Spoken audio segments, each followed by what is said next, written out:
It's strange, isn't it? How some monsters don't lurk in the woods or in the dark corners of your bedroom, but behind the door of a quiet farmhouse, tending to livestock, smiling sweetly at neighbors, and cooking stew with hands that just hours before may have been soaked in blood. That's what makes Belle Gunness so terrifying. She didn't wear a mask or wield a chainsaw. She wore a dress. She made cookies. And she killed dozens, possibly more.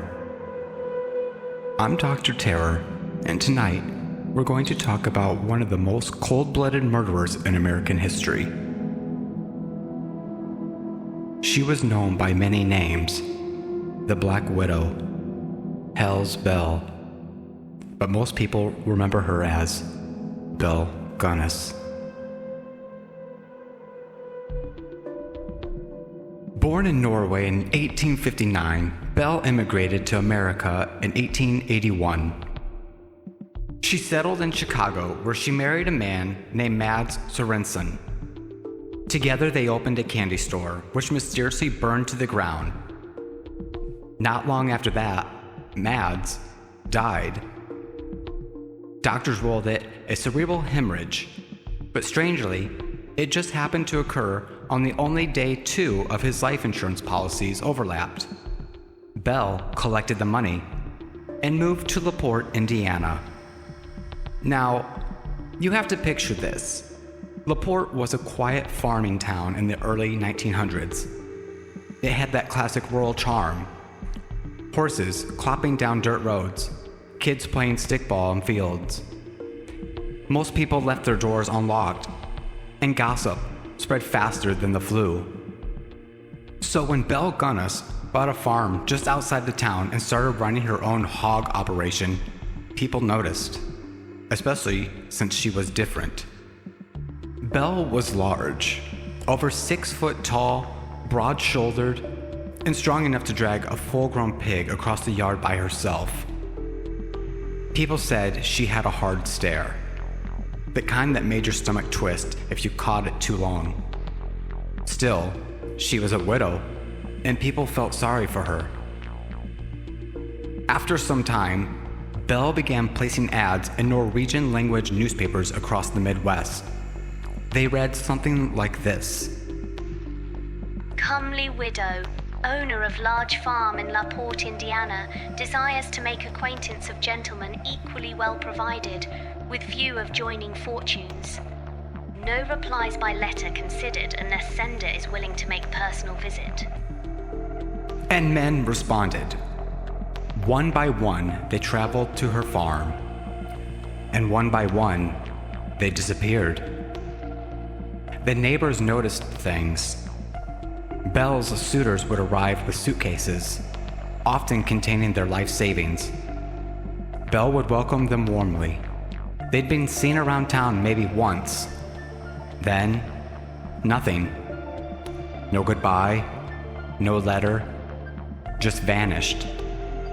When neighbors asked about them, Belle had excuses ready. They returned to Chicago. She'd say, or, he didn't like the country air. And somehow no one really pressed her on it. Back then, record keeping wasn't great. People moved, people vanished, especially immigrants. But then came Ray Lamphere. Ray was Belle's hired hand, a wiry, moody man who was hopelessly in love with her.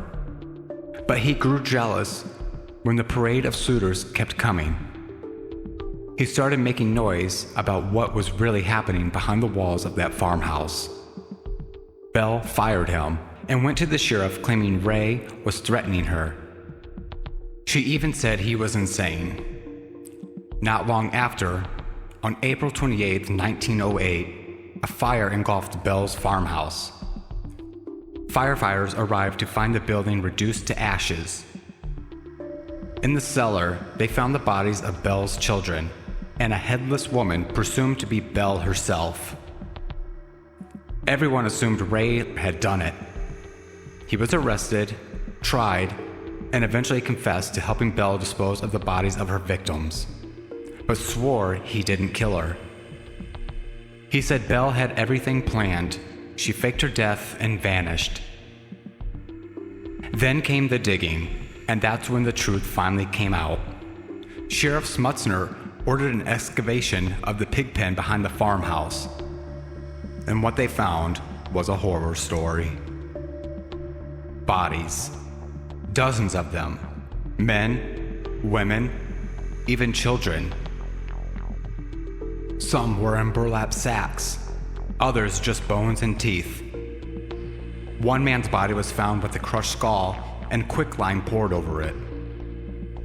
Investigators eventually confirmed the identities of at least 14 victims, but estimates range as high as 40 or more. Belle's method was brutal, but effective. She'd lure lonely men to her home, drug their coffee, and then either bludgeon them with a meat cleaver or poison them with strychnine. She'd then dismember them and feed their remains to the hogs, all for their money. Now, remember the headless woman. That part's never been fully explained. Some people believe it was Belle. Others say the body didn't match her size.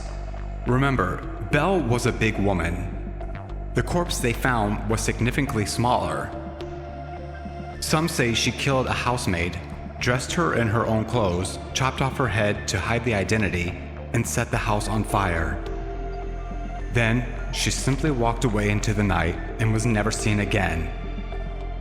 There were rumors, sightings across the country, a woman in Mississippi, a hotel maid in New York, a butcher in Alabama.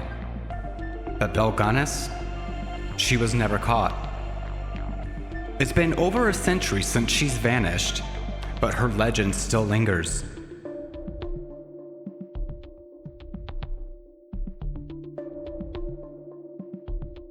Thanks for listening, and remember, sometimes the real horror stories don't come from fiction. They come from history, from places no one suspects, from people who seem perfectly normal. Sleep tight.